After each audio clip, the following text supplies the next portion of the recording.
Tranquilo, gente, que nós vamos caprichar nessa live aqui. Ela entrou. Olha a Marcela aí. Olá, Boa gente. noite. Coisas da tecnologia, Marcos. É, tá de palmeirense aí, hein? Então, então É, tô fazendo. Ou pode ser de Velo Clube, né? O Velo Clube de Rio Claro é vermelho e ou o verde. time aí de Campinas, o Guarani. É, também. É, Guarani é todo verde, é viu só? verdade. Paulo Bessoni entrou também. O Emerson também está aqui conosco. Muita gente conhecida. E estava um doutor mestre, né? Um doutor muito especializado em medicina do esporte, recuperação de atletas que eu conheci, o Nabil Goraieb. Doutor Nabil Goraieb.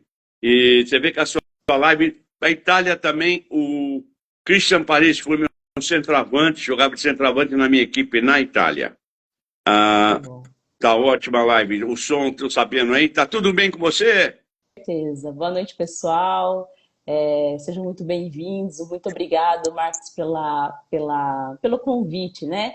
E da importância da gente continuar aquele bate-papo que foi muito interessante com o professor Hermes Balbino, que é o meu amigo, grande amigo, e minha inspiração para a área de psicologia de esporte.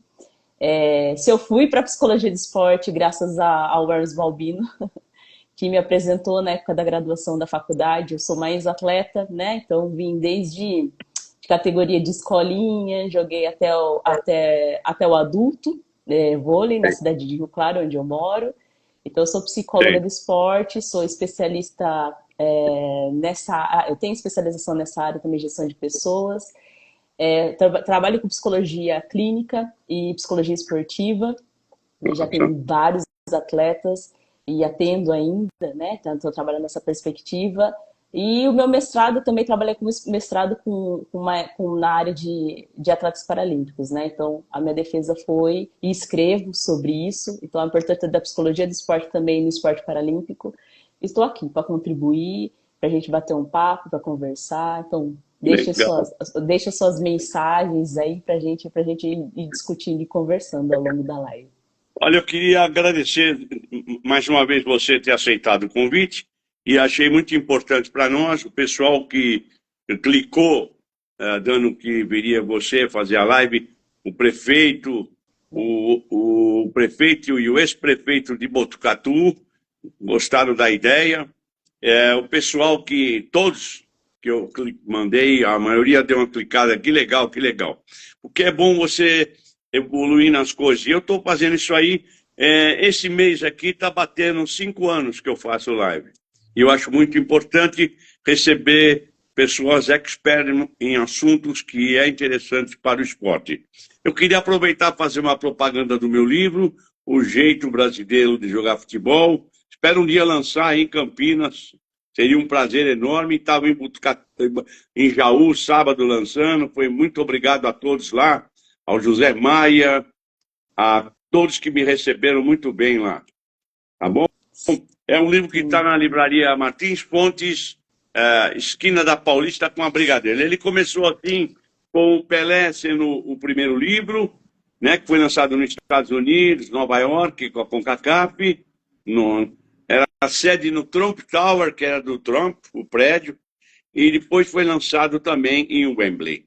E esse livro aqui, a finalidade dele é mostrar a parte técnica do futebol e dar uma ideia das minhas viagens pelo mundo aí, do futebol.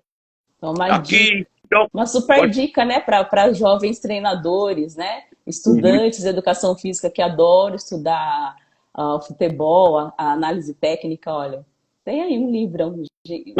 Acho interessante o que você falou, realmente, e a gente vai falar de... eu fiz uma pequena anotação sobre escola de futebol, que vai ter a ver com a escola de futebol, a parte psicológica. E eu queria, Marcela, com uma pergunta para você. Você falou já um pouco da sua carreira, eu sei que ela é brilhante. É, quando você tomou a vontade, prazer de fazer a psicologia? Marcos, tem uma curiosidade sobre mim, né, que eu tinha 12 anos e eu já sabia que eu ia fazer psicologia. E eu era atleta naquela época, né?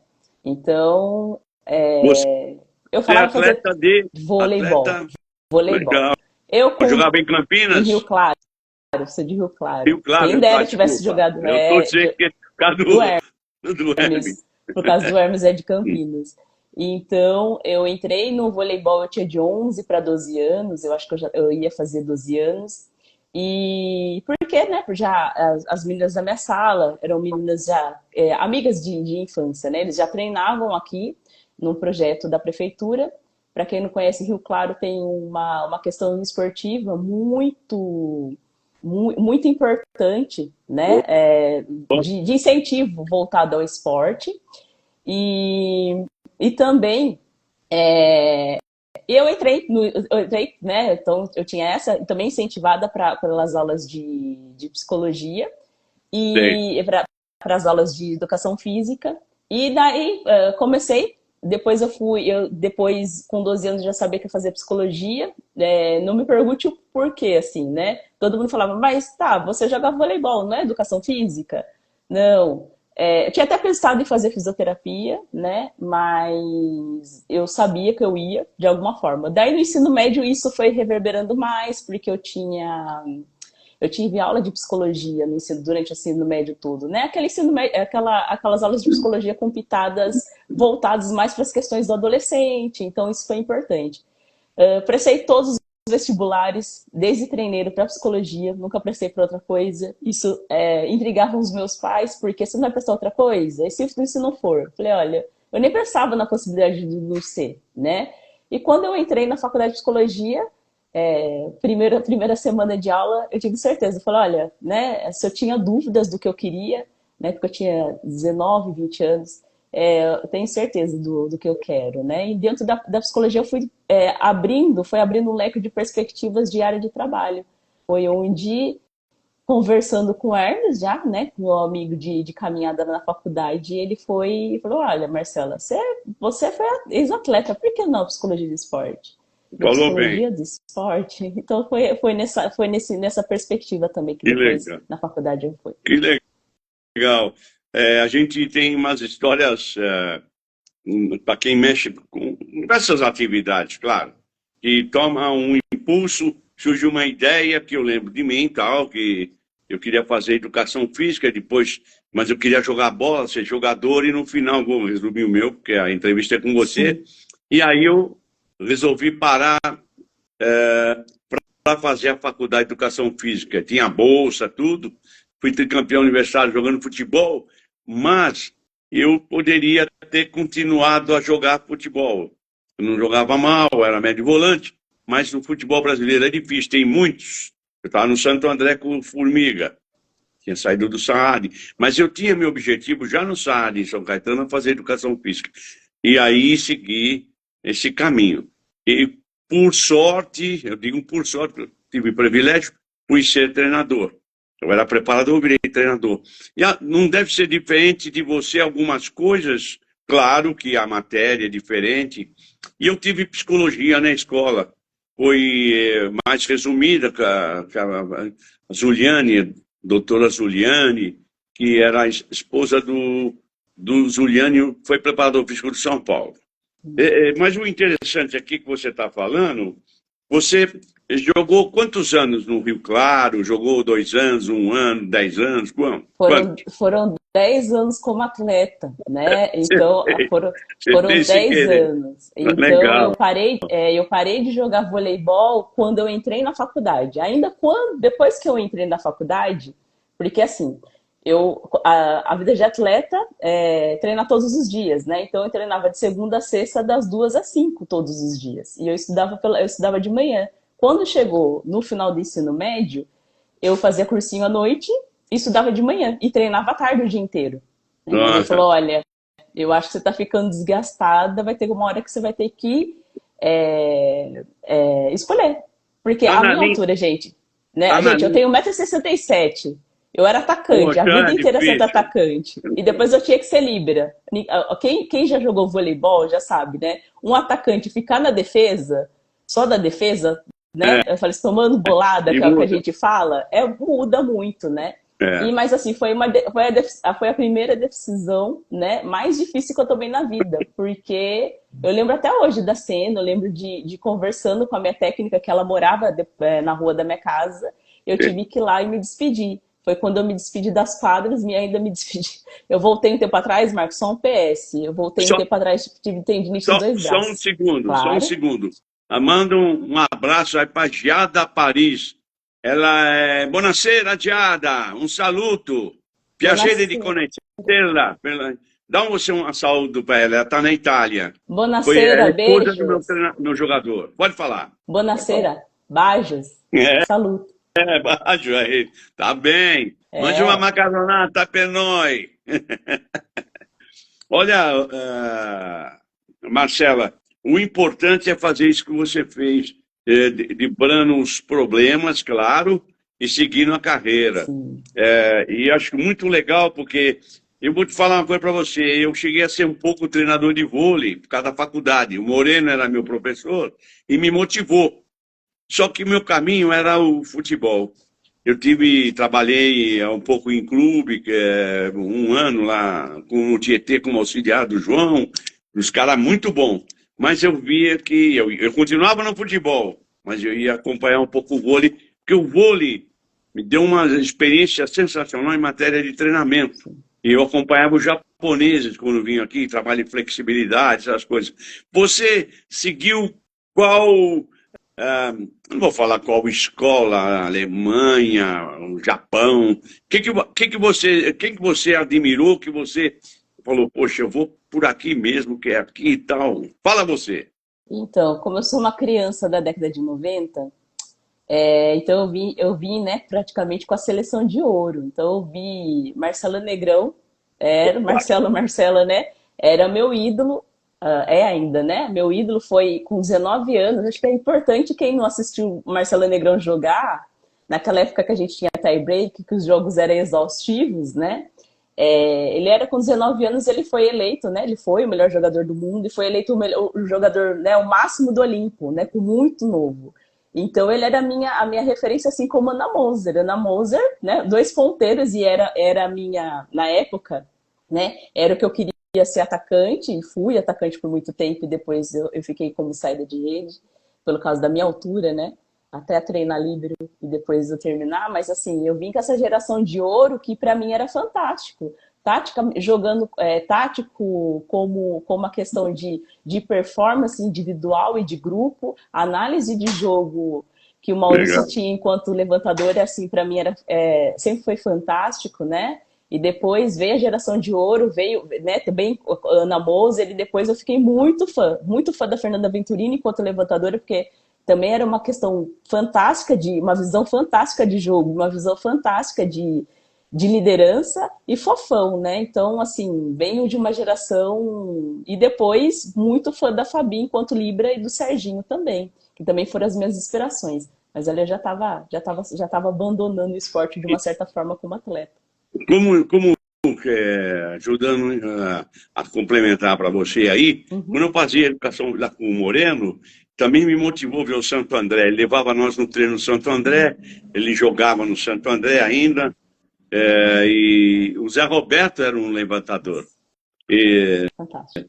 estava Brunoro também acho que estava por lá. Então é importante você conseguir ver alguns atletas ou algum espelho para você procurar seguir um ídolo. Eu acho muito importante isso no futebol, pois tem que se criar bons ídolos. Aí vai entrar nós aí, hein? É, Sim. você, como é que cria um bom jogador? Não vou falar ídolo só. Como é que você acha deve ser trabalhado isso aí no aspecto mental, psicológico? Eu acho que um bom jogador ele já vem de uma questão de base muito importante, né? O que eu vejo, as histórias do Pelé, do que meu pai contava, de como que era o Pelé, como o Garrincha, essa questão também é minha de esporte, porque sempre foi muito forte por parte do meu pai. Então, e ele sempre conversando e falando da genialidade. E hoje a gente estuda uma questão que é muito importante na psicologia do esporte, a criatividade, né?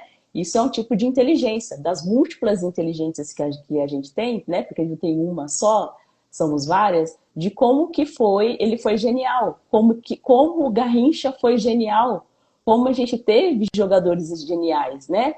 E assim, e todo atleta, ele também depende do conjunto. Ele tem a questão individual, mas no jogo, no esporte coletivo, ele depende do conjunto. No esporte individual, né, como a natação, também existe. O atleta está ali, né, competindo individualmente, mas tem toda uma preparação coletiva para que ele possa estar lá, né? Exato. O grupo. Então, o grupo é muito importante, além dessa questão da base, né? Então, cria-se bons jogadores com a questão, né, da autonomia, da responsabilidade, respeitar o seu tempo de pausa, porque não é a gente, basicamente, o que a gente fala muito na psicologia do esporte, em congressos que a gente participa, ou em palestras que a gente vai e passa por aí, e do que a gente escreve também, tenho escrito há 14 anos muito sobre isso, a gente falando dessa questão, as pessoas e a mídia, ela vê o atleta lá já formado, mas para aquele atleta chegar ali, ele demorou 10 mil horas de preparação, foram 10 mil horas, foram 14 mil horas para que ele chegasse ali, eles veem um produto praticamente final, né? E a preparação? Então, o que esse atleta passou por antes disso, né? Marcos, e acho que você tem muita experiência também para contar do que você viveu lá fora, né? Até fazendo esse comparativo do que é o esporte nacional e o internacional nessas questões de investimento e toda essa base. Olha, eu tenho uma experiência. Você falou do seu pai gostar do Pelé, mexeu com o meu. Meu pai, além de fã do Pelé, né, e de Garrincha, de Falcão e de muitos outros jogadores, meu pai era fã do Elvis.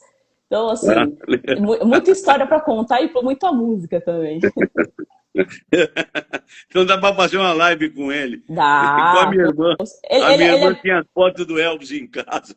Meu pai tinha disco até pouco tempo do Elvis, gente, acredita, assim, meu pai é super fã de música, também foi uma das questões também que me fizeram ir para a música, mas o esporte é a minha paixão, assim como a música também. Mas o Pelé tem uma situação que me motivou e eu acompanhei um pouco a carreira dele. Vamos falar pouco, porque quem viveu dia a dia. Eu trabalhei com ele 3 vezes, né? Mas eu era pequenininho, pulei um alambrado. Vou resumir a história, que todo mundo já está enjoado da história. Pulei o alambrado para ver ele e o Ivair, que era o Ivair da Portuguesa, o Príncipe, jogava muita bola. Pegou esse ali, apelido de Príncipe, porque o Pelé, aquele dia, viu ele jogar bem e concordou dele ser o Príncipe. Eu me lembro, eu pulei o alambrado e fiquei olhando para a cara deles assim. Eu era pequenininho, tinha acho que 10 anos, não sei, 11 anos. E o mundo dá volta, eu fui trabalhar com eles. Como é que é isso aí? Agora, você toca num ponto muito sério do aspecto de seguir esses ídolos e seguir as coisas boas, que ninguém é perfeito, né? Na matéria da psicologia, o que você achou que era difícil, mas você conseguiu atravessar a linha? Olha, a psicologia, a gente costuma falar, né, contra os psicólogos, quando a gente entra na faculdade, a gente descobre um mundo.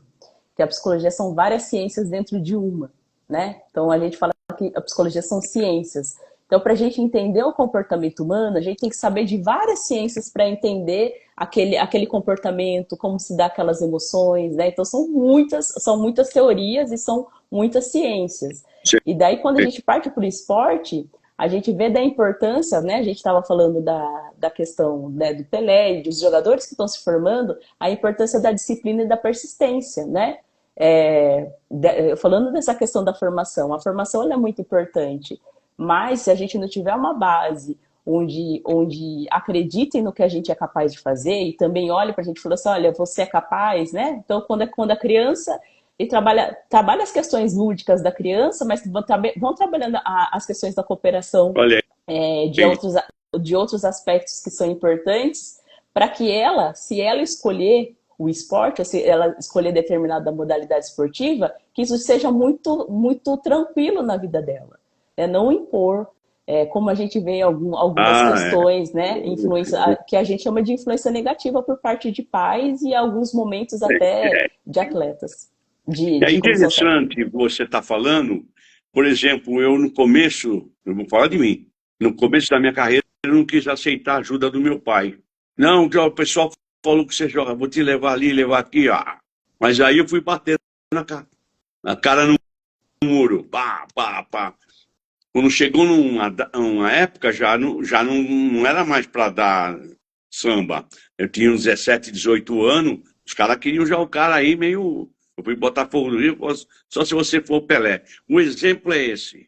O que que um jovem deve. Vou pegar um gancho aí. O Sim. que que um jovem deve fazer quando vai e encontra uma barreira para acreditar? Vamos lá, vai você. Eu lembro muito de mim do que eu trabalho com os meus jovens atletas ou com atletas, até com a questão da clínica, né? Então a gente tem que assim saber primeiro que na vida as diversidades vão acontecer, né? Então quanto mais velha a gente vai se tornando, ou quanto mais habilidades a gente tem, mais a gente vai sendo cobrado com isso. Como que eu lido com essas questões? Como que eu lido com as questões da pressão? De que forma que isso pode me impactar num primeiro momento, mas que isso vai sendo minimizado. Eu acho que as experiências são importantes de olhar para um atleta de base, uma criança, um adolescente ou um jovem e falar assim, olha, isso tudo é normal e vai passar. O que você precisa fazer para passar por isso, né? Então, acho que eu preciso ter mais disciplina hoje em dia, principalmente, né, Marcos? Ficar menos tempo no celular, eu preciso ter disciplina, me disciplinar e ter um cronograma para que a autonomia se desenvolva, né, para a persistência. Então, a persistência gera o êxito e gera mesmo, né? Então, quanto mais eu persisto, mais eu consigo. É a mesma coisa de quando a gente é criança ou adulto, né, tem que estudar muito aquela matéria, não estou conseguindo. Mas se eu ler a primeira vez, eu vou ter um olhar. A segunda vez, o olhar já muda. A terceira vez já é outra coisa. Então, assim, quantos mundos a gente consegue descobrir se a gente persistir? Então, acho que muito lema do esporte, das pessoas do esporte, né, de atletas do esporte, é a persistência. Porque a persistência faz com que a gente consiga atingir nossos objetivos, as nossas metas, seja de curto prazo, de médio prazo, para que depois eu restabeleça, eu volte e fale assim, opa, agora a longo prazo eu sou capaz de fazer muito melhor do que aquilo que eu fiz anteriormente. Então Olha, tudo tem todo esse processo. tem algumas pessoas que fizeram observação, que não é novidade, como foi o trabalho de você nas categorias de base, o que você acha de falar algumas coisas das categorias de base. Eu mexo mais aqui com o futebol, claro, Sim, sim. mas em geral, fala você, As categorias de base, pode ser do pessoal, vôlei. a formação, do futebol também que tem experiência na área, né?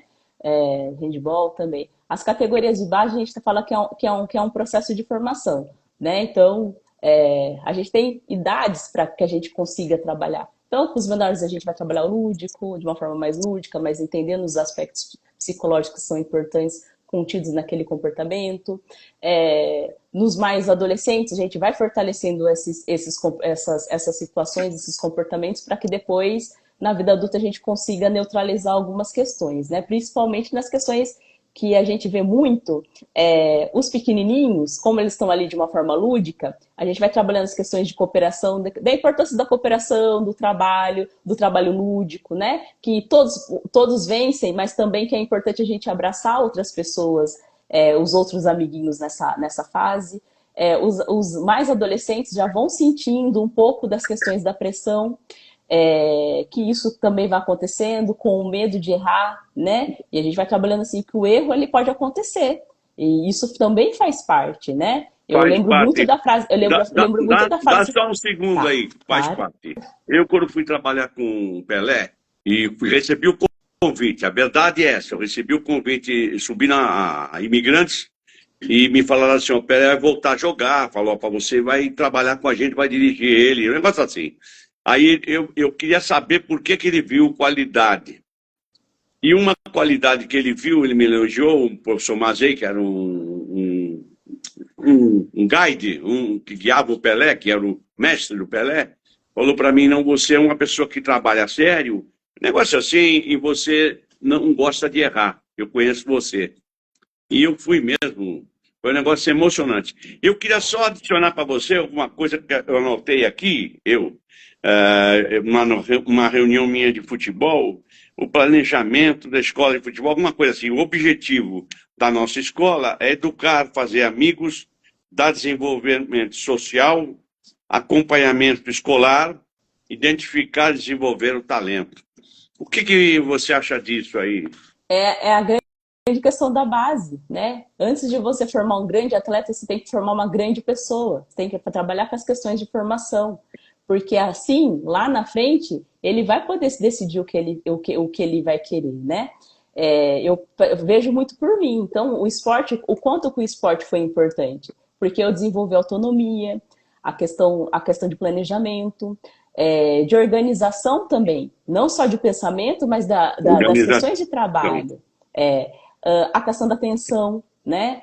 De saber ouvir, saber compartilhar. Eu vim de um esporte coletivo e depois, mais tarde, eu fui para o esporte mais individual, né? Agora, depois de formada. Então, isso foi muito importante para essa questão, mas a formação cidadã foi muito importante. As questões de respeito, né? O respeito com o outro, e saber que existem diferentes graus de entendimento diante de um contexto, mas eu falo, Marcos, que a grande questão do esporte, principalmente na base de formação, eu falo que a gente não aprende em lugar nenhum que não seja o esporte, a questão da lealdade. É cedo que a gente aprende a ser leal.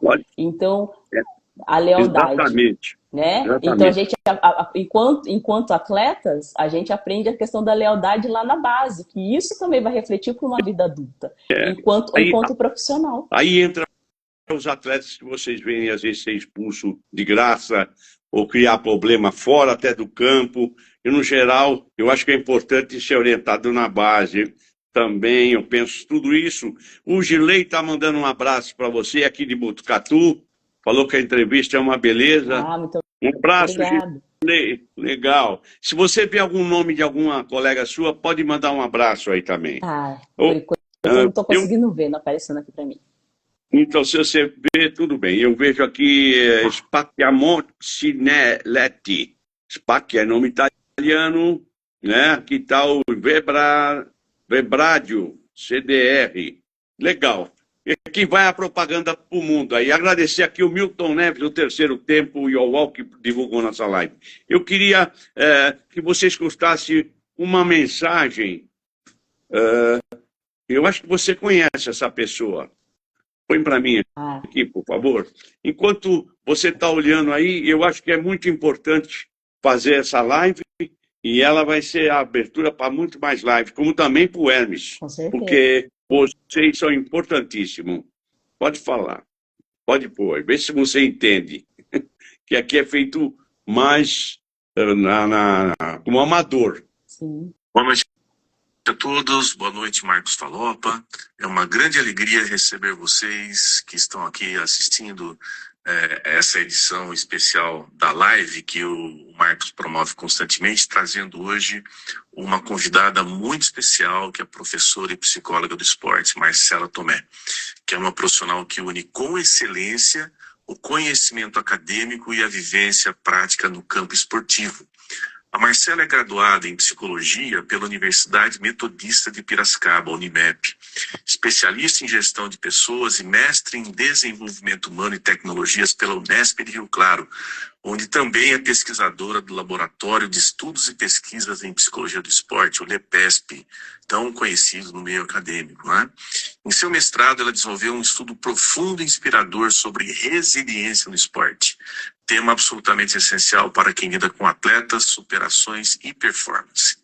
Ela também hoje integra o grupo de estudos em Psicologia do Esporte e Neurociências da Unicamp e atua há mais de 10 anos com educação à distância, além de lecionar presencialmente há 8 anos em cursos de graduação e pós-graduação. Atualmente, a professora Marcela, ela trabalha como coordenadora do curso de Psicologia nos campi Moca e Itaquera da Universidade Brasil. E na prática esportiva, ela tem uma experiência bacana com o futebol de base, tendo atuado junto às categorias de formação do 15 de Piracicaba, onde pôde aplicar seu olhar humano e técnico no desenvolvimento psicológico de jovens atletas. A Marcela é daquelas profissionais que inspiram confiança, justamente porque une estudo sério, vivência real e paixão pelo que ela faz. Então, caros colegas, caros amigos e amigas, preparem-se para uma conversa rica, acolhedora e cheia de insights sobre o papel da psicologia no esporte, especialmente ao lado do nosso querido mestre Marcos Falopa, referência nacional e internacional na área técnica do futebol. Seja muito bem-vinda, professora Marcela Tomé. É um privilégio ter você aqui conosco hoje.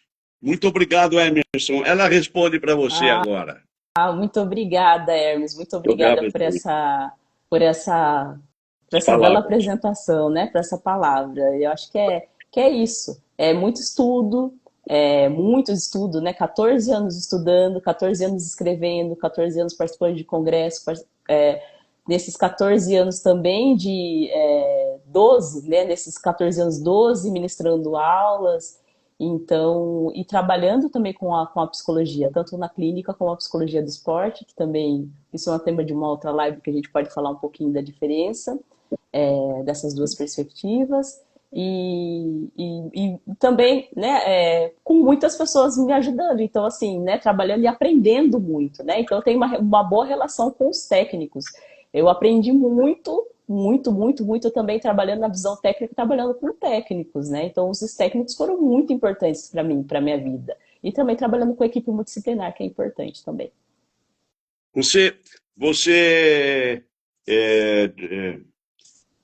Ele falou a palavra resiliência, né? Resiliência. Eu estava notando, vendo o jogo do Brasil, analisando o jogo do Brasil aqui, e eu vi que o Brasil teve uma resiliência no final, lutou, tal, o jogo todo. O que você explica sobre a resiliência? Vai você. Acho que como mestre em desenvolvimento humano e trabalhando mestre em resiliência, que é isso que o meu orientador falou, olha, agora você é uma mestre em resiliência, né? Principalmente trabalhando a resiliência no esporte, com a psicologia do esporte. A resiliência é a adaptação à adversidade. Ela que vai fazer com que a gente, né, um indivíduo numa situação, né, devida, a gente se adapte e dê um novo significado àquela situação anterior. Então, você citou uma questão muito importante, que foi o caso do Vinícius Júnior, né? Ele, não é que ele jogou mal, a grande questão, o que eu tinha visto, né, às vezes, e vocês podem reparar também, não é por parte de ex-atletas, comentaristas que vêm algumas coisas que, assim, óbvio que eu não concordo, mas concordo com muitas outras. Ele estava jogando, fazendo o jogo dele. Por quê? Uma coisa é você jogar na seleção, outra coisa é você jogar no clube que você está todo dia, né? Você tem 2 treinos por dia, né? Então, semana tem jogos. Agora, a seleção, você tem, às vezes, você não tem nem um mês de preparação. Então, exige...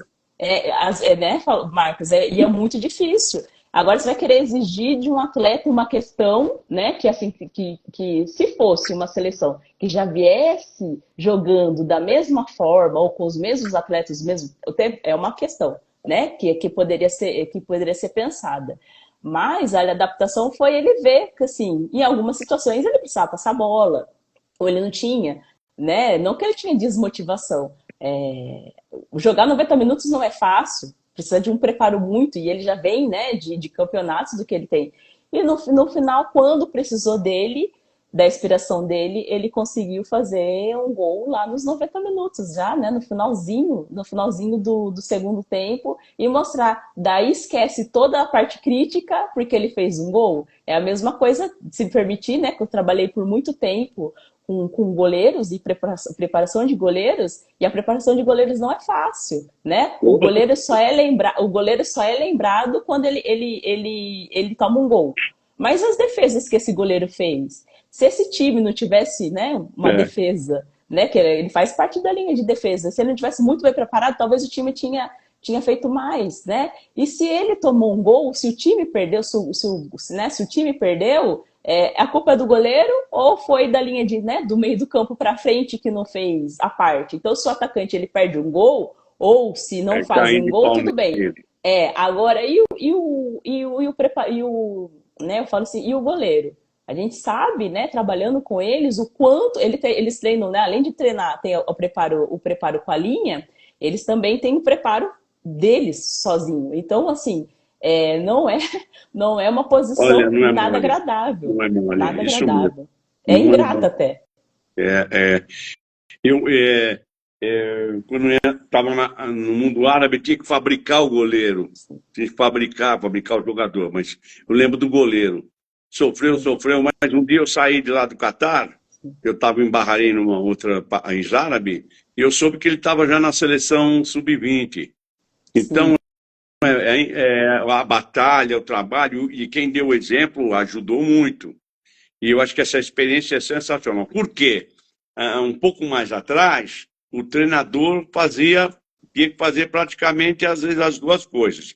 Lugar que o futebol vou falar em inglês, é mais fácil, é meio profissional, e não é profissional, ele é amador, lá era amador. sim. E nós fomos pioneiros no Catar. Então, para fazer aquele trabalho era horrível. Eu peguei ele porque ele tinha pé chato, ele não jogava na linha, ele brincou um pouco com basquete.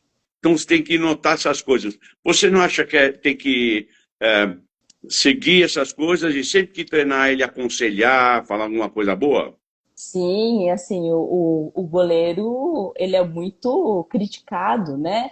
Eu falo que é uma posição tão importante quanto todas as outras, mas a mais importante da linha da defesa é o goleiro. O mais importante, né? E ele, né, ele lida com as questões, né? Então, o que que o goleiro faz quando ele não tá, quando o time tá lá na frente jogando? Ele tá se movimentando o tempo todo, porque ele vai precisar de atenção o tempo todo para que e cantar o jogo e falar o jogo para ele, né? Para que ele sempre se mantenha em atenção. E nisso tem a torcida, tem o fator torcida. Então ele precisa estar o tempo todo atento para que ele entre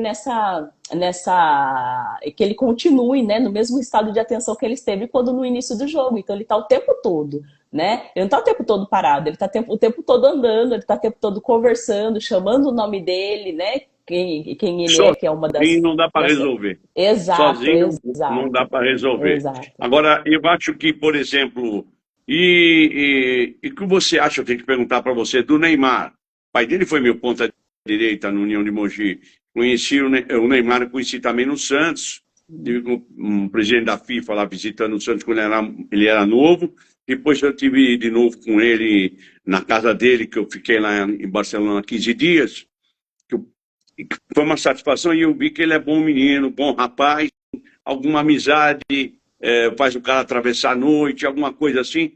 O que você ah, falaria do Neymar? O que você Eu pode acho, falar? eu acho que pessoas como o Neymar, assim, né, que vem dessa base, né, então assim, pensa numa criança atleta, ou de uma criança que vem. O atleta, ele tem a fase de ele não tem a fase de brincar com os amigos do bairro, né, muito pouco. Tem o sistema de treinamento, depois tem que ir para a escola, né? Então ele vai crescendo e depois tem as competições de final de semana e ele vai criando. Quem são os amigos de infância? Poucos que acompanham, né? E depois ele vai criando amizade com colegas de clube, da onde ele vai passando, de todas as questões. São essas questões. Então é uma vida de muita entrega que ninguém vê. Todo mundo vê o dinheiro, mas e a vida Ah, de é. entrega que tem, né? Então joga-se na chuva, no calor extremo, né? De sensação térmica de 40, 45, 47, ou de chuva extrema, ou de frio extremo. E do que já passou, né? E vai se adaptando isso. São as adversidades, chuva, vento, tudo que é o extremo.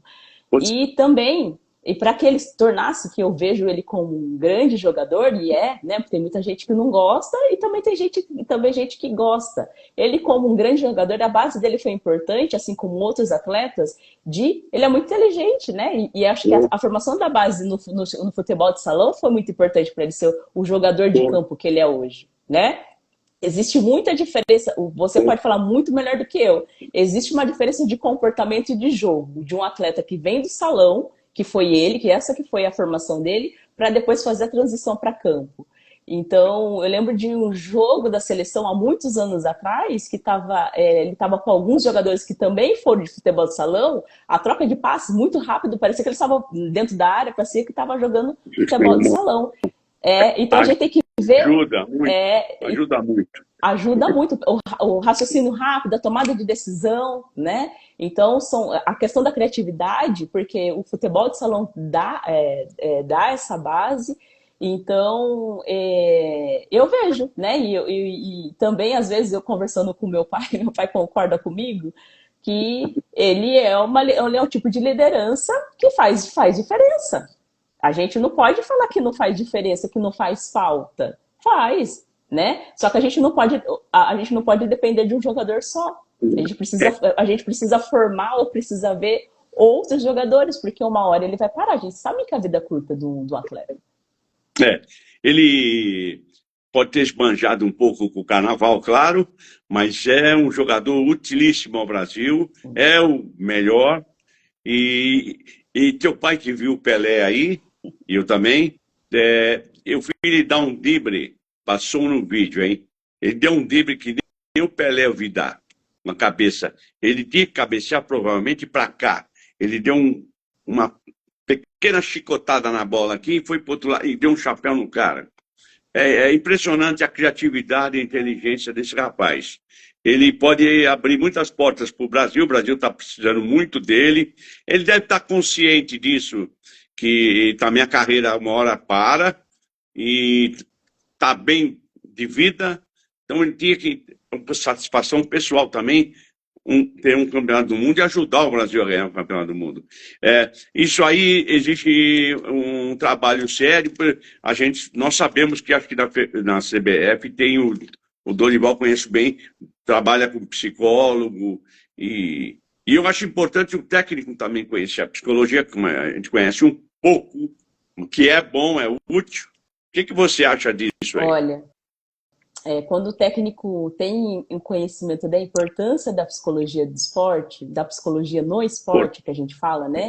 Que ela é no esporte, ela não vem do esporte, né? Ela está inserida no esporte. É muito, muito, muito, muito melhor. Então, eu tive sorte também de trabalhar até hoje com técnicos que sabiam da importância. Por quê? Esses técnicos também, que eu trabalhei, foram ex-jogadores. Então, jogaram em grandes times, jogaram fora, jogaram na Europa e viram que se tivesse, por exemplo, se eu tivesse uma psicóloga, é o que eu escuto. Marcelo, se eu tivesse uma psicóloga lá me acompanhando desde a base, talvez eu teria ido mais longe. Né? Ou talvez, mesmo com temperatura de menos negativa, quando jogou na Rússia e em outros países, talvez eu teria suportado mais, talvez eu teria entendido o processo, até o processo de transição de carreira depois, né? O que eu faço depois do esporte? Então, toda a formação ela é importante. Então, quando a gente tem técnicos e tem dirigentes que entendam essa importância, o psicólogo está ali para auxiliar não só o atleta, mas toda a comissão técnica e toda a diretoria e todo mundo, com certeza a gente vai ter esporte, modalidades esportivas muito, muito mais assertivas, né? Muito mais vitoriosas nesse sentido, também visando as questões de desempenho. O que eu vou te falar para você, não sei se eu vou ser claro, eu dei cursos de futebol e treinei equipes, seleções pequenas, grandes. Há uma diferença, você estava falando de um assunto, eu estou pensando aqui. Preparar para esses jogos FIFA, claro que não é fácil. Pode ter 11 craques. Se você não souber e não tiver uma condição, o jogador também não tiver uma condição, tudo vai por água abaixo. Aí eu passei situação iguais e com seleção que era famosa, que tinha mais tempo para preparar e uma condição melhor. Eu dou exemplo, Mianmar, que eu trabalhei, que é uma seleção pequena, e eu dou exemplo da seleção da África do Sul, que já era considerada média grande. Então, a África do Sul eu tinha condição mais de preparar, de arrumar amistoso, tanto que eu saí, depois foi o Parreira, mas o negócio esse cuidado psicológico é muito importante. Conheci um treinador argentino que é campeão do mundo, famoso, já partiu.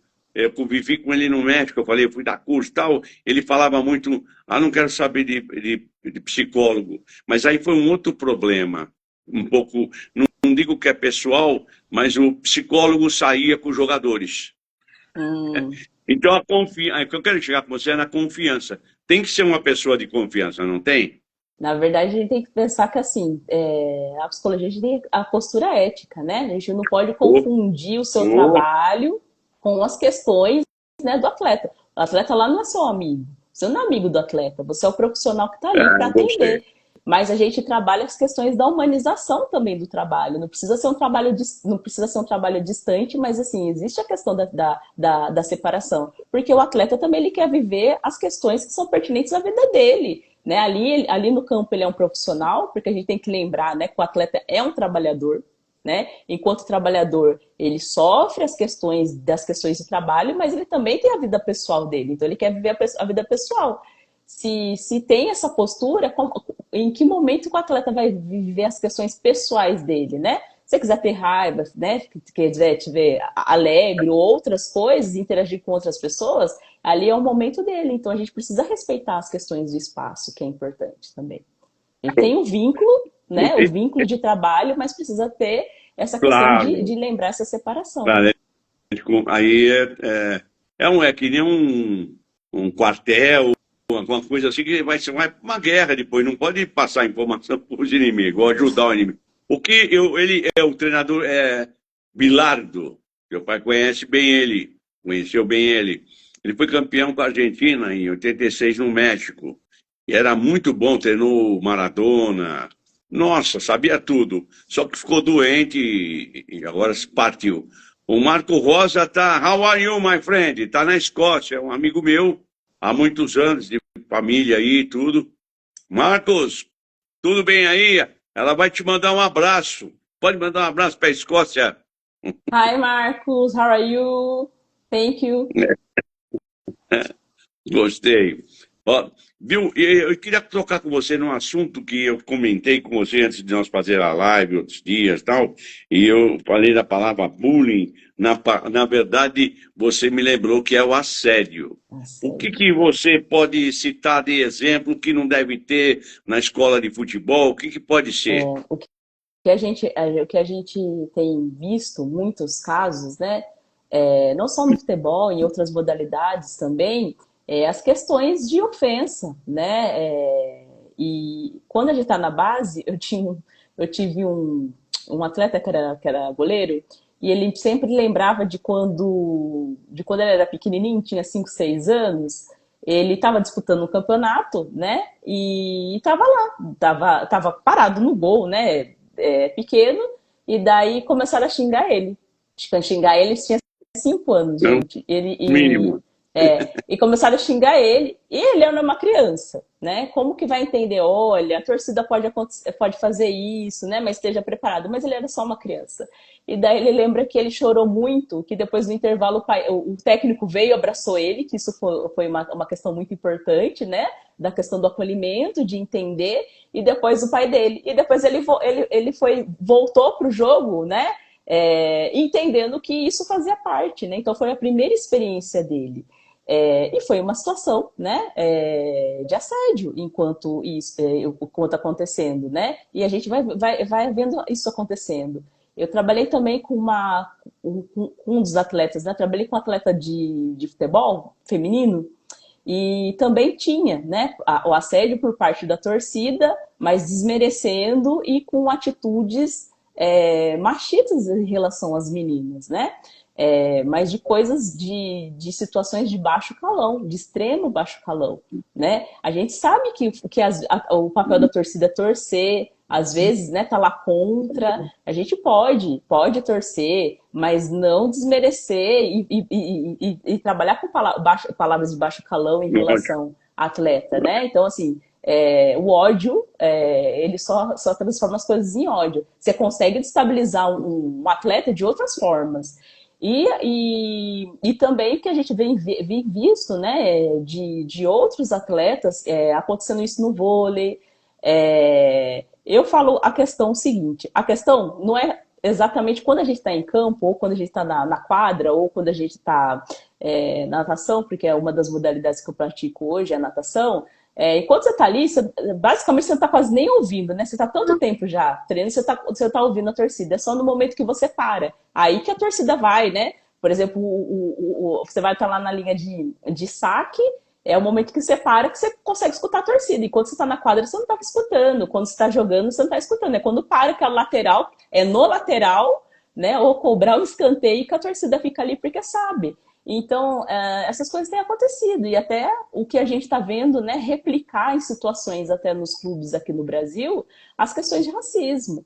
Né? Então, não só no futebol, mas tem casos recentes aí no voleibol, tem casos no futebol feminino das questões de assédio, né? Que teve, acho que no final de semana, se não me engano, e o que vem replicando, né? Você pode tentar tirar a atenção do atleta, né? Você pode xingar, porque isso também, gente, não é que o atleta não está lá jogando e ele não está Mas, acostumado com o xingamento, mas a questão da ofensa é dura porque ele já escutou isso a vida inteira. Então ele está chegando para um time, já está se preparando para o profissional, ou está no profissional, quando ele esboça uma reação de indignação, é porque ele assim, eu não aguento mais. Mas isso não quer dizer que eu vou deixar de ser um jogador, ou se você já atleta, por causa disso, porque eu já passei pela minha vida inteira, né? Mas chega uma hora aqui que é claro, cansativo.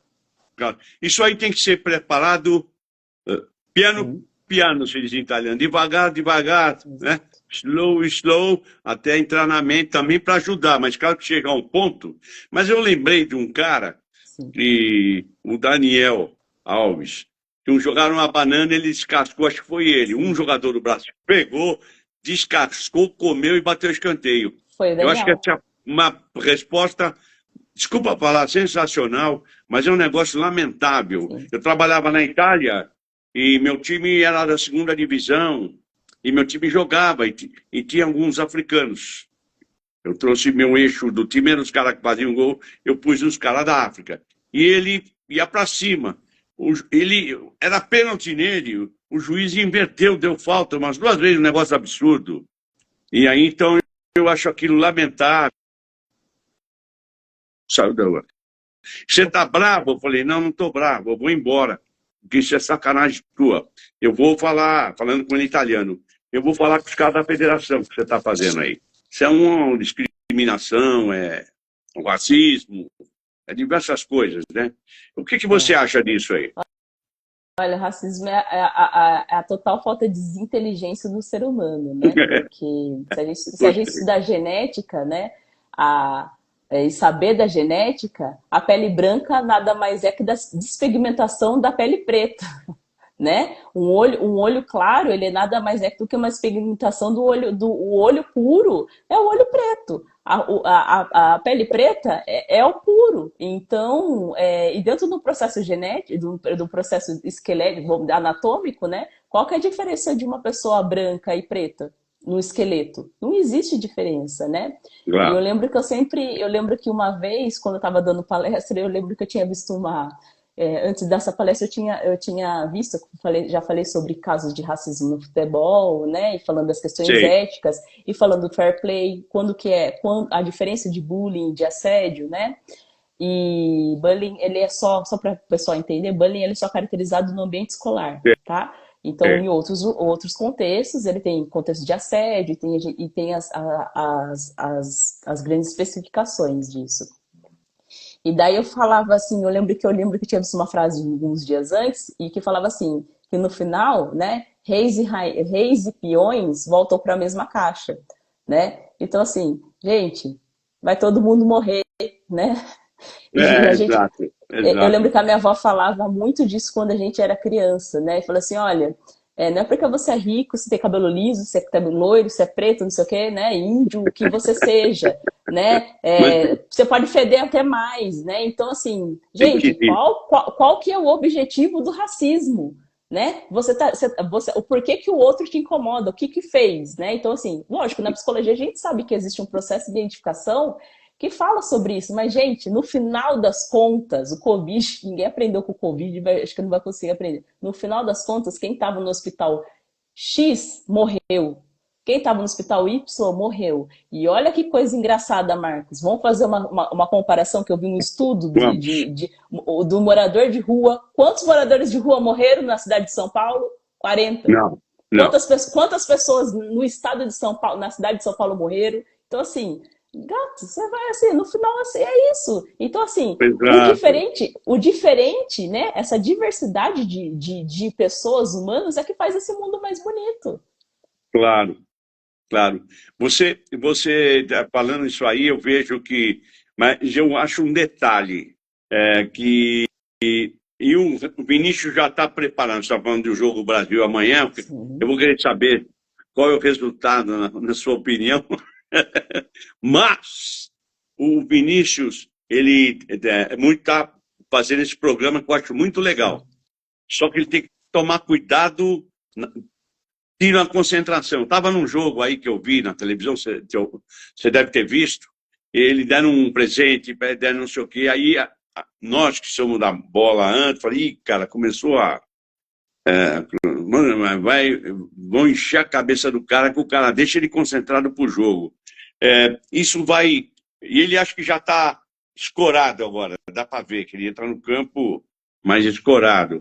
Então, eu acho que sem exagero, ele é um símbolo por isso aí, de proteção ao racismo, ajudar. Sim.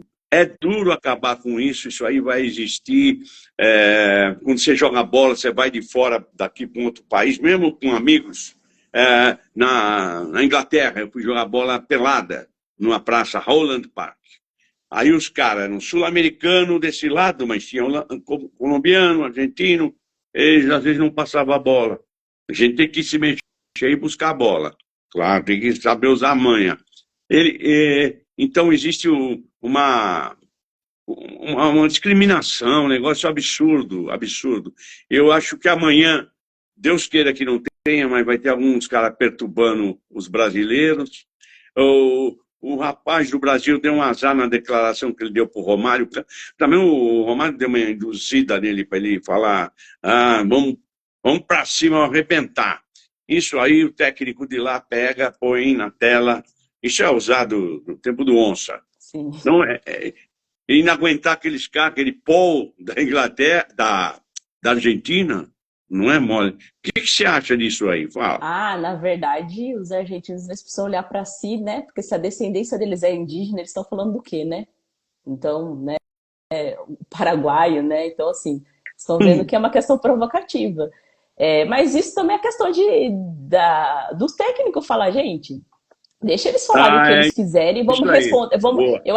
eu acho que foi trabalhado esse Pelé na época do, se não me engano, do Zagallo. Deixa eles falarem, né? Porque Ah, era o tipo do quê? certamente. Essencialmente de pessoas negras, né? De pessoas pretas jogando, eu falei assim, deixa, só vão mostrar dentro de campo do que a gente é capaz. Ele não estava minimizando a situação de discriminação, ele estava fazendo com que o time dele se mantesse, porque ele sabia a potencialidade que era o time dele, né?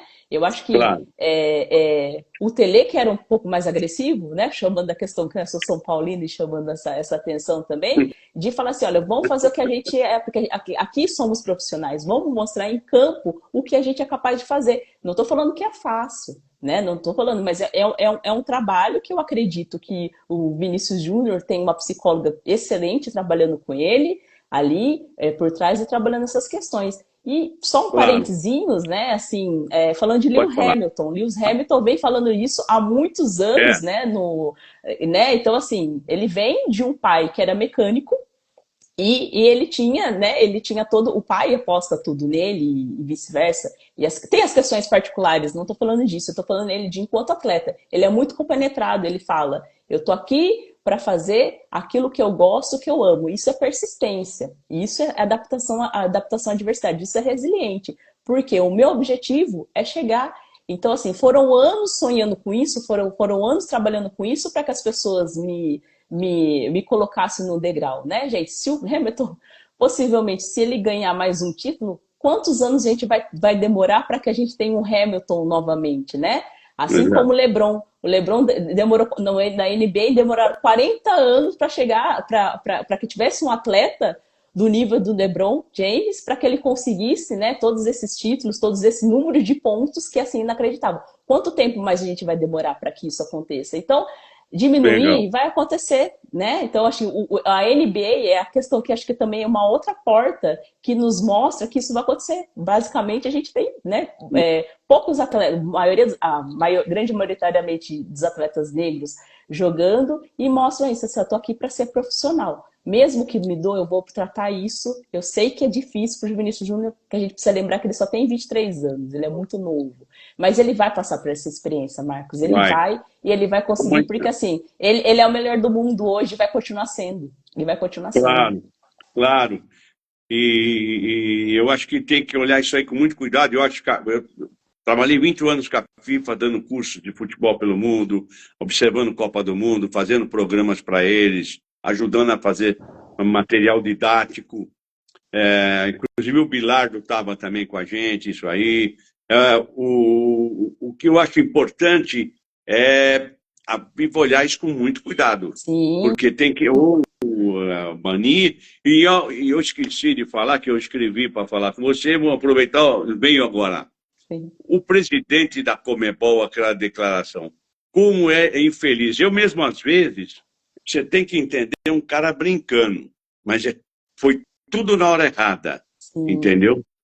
Sim. E o Brasil abriu o olho, porque esses caras que falam o castelhano, eles não conformam com o time que fala português, que é o único aqui na América do Sul. Então, pode um árbitro para prejudicar a equipe, eu acho que pode. Tem que ser esperto. Quando o Dorival foi jogar lá nos Estados Unidos contra o México, eu conhecia bem aquela bagaça, como diz o Milton Neves. Eu mandei um zap para ele, e ele é esperto, o Dorival, sobre falar e tal. Eu falei, Dorival, abre o olho que eu conheço o México para ganhar um jogo, faz de tudo. E o Brasil jogava, eu via a dificuldade com o árbitro que eles põem, e naquela Copa o Brasil não foi bem a Copa de Ouro, uma coisa assim. Eu vejo esse problema muito, muito sério. Amanhã vai ser uma prova de fogo. Quanto você acha que vai ser o jogo do Brasil e Argentina? Olha, dá para mim aqui. Eu queria que fosse 2-0, tivesse gol do Vinícius Júnior de fora da área, né? Porque vamos bater no Vinícius Júnior, coitado. Porque quando não tem o Neymar, o Álvaro é outro. Mas tomara que isso não aconteça, mas a gente sabe que tem uma rivalidade, né, em relação ao futebol brasileiro, mas que sejam resilientes, né? Nesse processo, nessa adaptação, essa preparação.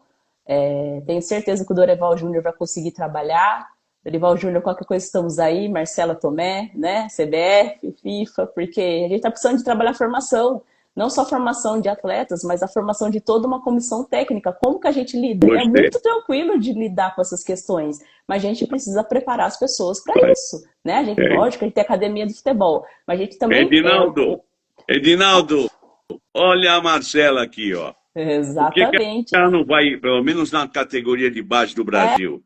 E aproveita, leva o Falopa para ser coordenador. Já queria estar na próxima Copa lá trabalhando com o Ney, né, com os meninos, mas falando sério, essa formação ela é importante, né, para que a gente consiga, até para que auxilie uma equipe multidisciplinar, fala assim, como que a gente trabalha essas questões? Porque, gente, não é difícil. Ela é importante ser discutida, só que agora, né, com a violência que está vindo, que não é uma coisa de agora, né, então a gente já escuta isso há muitos anos, milhões de anos, muito antes de eu nascer, meu pai nascer, tudo, é uma questão, né, de conscientização, porque quando eu dou palestra sobre racismo, a gente precisa lembrar que a gente está 133 anos, 134 da abolição da escravatura no Brasil, né, foram quase 500 anos de escravidão, né? Exato. Então tem muitas coisas, né, nessas questões que precisam ser pensadas, né? E só um parentezinho, a gente precisa lembrar dos árbitros de futebol também, né? A gente teve uma psicóloga excelente, que é a minha amiga Marta Magalhães, da CBF, trabalhando durante 18 anos na seleção, que a gente precisa também, os árbitros de futebol, tanto masculino como as mulheres, como os homens, as mulheres também sofrem demais com as questões assédio, né, as questões de racismo e outras coisas. Árbitros de futebol, né, sofrendo muitas coisas que também precisam olhar. Eles também são seres humanos, gente. Eles estão ali para fazer o trabalho deles. Olha, você tocou num assunto que na próxima live será com um árbitro da FIFA, trabalhou comigo também, não comigo, trabalhamos em competições junto, o Emílio Marques Mesquita, é conhecidíssimo, o diretor da Federação Paulista, e eu vou lembrar de falar alguma coisa que ele pode mencionar. É uma pessoa muito fina, que conhece, teve em Copas do Mundo, e é interessante esse assunto. Olha, atravessamos o Canal da Mancha. Deu uma horinha aí que você vamos falar que você está devendo, eu estou devendo muito para o pessoal que nos assiste, a trazer você mais vezes aqui, tá? Será um prazer. Só que vai dar um tempo e aí você será um prazer ser recebida, tá bom? Eu agradeço. Você pode falar, se despedir, e eu vou mandar para você, quando eu colocar no YouTube, isso aí vai para o YouTube, vai a cópia, tá bom? Isso, já salva agradeço lá. muito, de coração. Muito obrigado, sensacional. Obrigada agradeço o Hermes também, que te indicou. Sim, Hermes, minha inspiração. Nós estamos devendo uma pizza aí, viu, Hermes? Vamos lá para Campinas. Marcos, eu agradeço muito pela participação e eu aproveito a oportunidade, né, antes de terminar. Eu tenho um grupo de estudos em psicologia do esporte. Ele é formato online. Então, quem quiser saber um pouco mais do grupo, é só mandar uma mensagem para mim no direct que eu respondo, tá? É Marcela Tomé, _psi, só me achar nas redes sociais. E agradecer a oportunidade dessa aula com você, que a gente aprende muito, né? Aprende muito, então a gente tem que aprender com os técnicos. Eu aprendo muito com os técnicos, essa visão que você tem, não só de Brasil, mas também Europa. Então, e ter tanta essa vasta experiência no esporte, é isso que nos preenche e que nos motiva a continuar estudando. E ser como você, Marcos, assim, né? Tanto eu, professor Hermes, assim, como o Marcos falou na vida. Eu imagino que, gente... Imagina. Olha, o que é legal, que, só para ir concluindo, mas eu acho importante falar isso aqui, eu trabalhei muito em países da raça negra. Me dei bem com todos.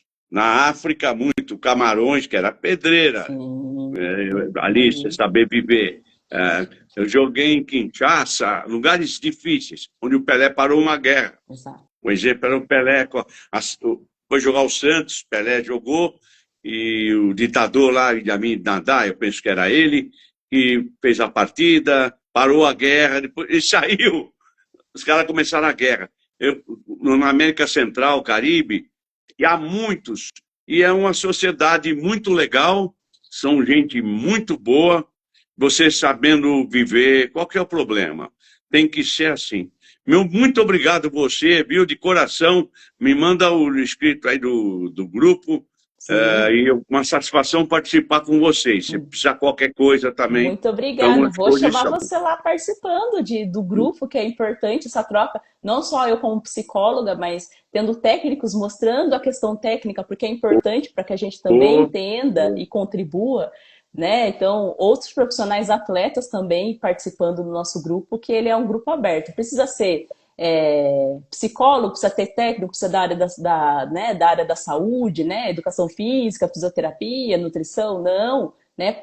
Enfermagem, pode ser qualquer profissional que queira discutir, entender mais como que funciona o comportamento humano e nesse ambiente que é o esporte, porque a gente trabalha um pouquinho de psicologia organizacional para entender o comportamento do atleta no esporte também. Muito legal. Olha, te agradeço de coração. Seu pai está vivo? Meu pai está. Dá uma abração nele, legal. Pode deixar. Dá uma abração nele. Fala para ele no YouTube que tem uns filmes, eu participando com o Pelé de jogos da seleção de massa, essa que está aqui atrás. O Pelé está aqui comigo. Sim.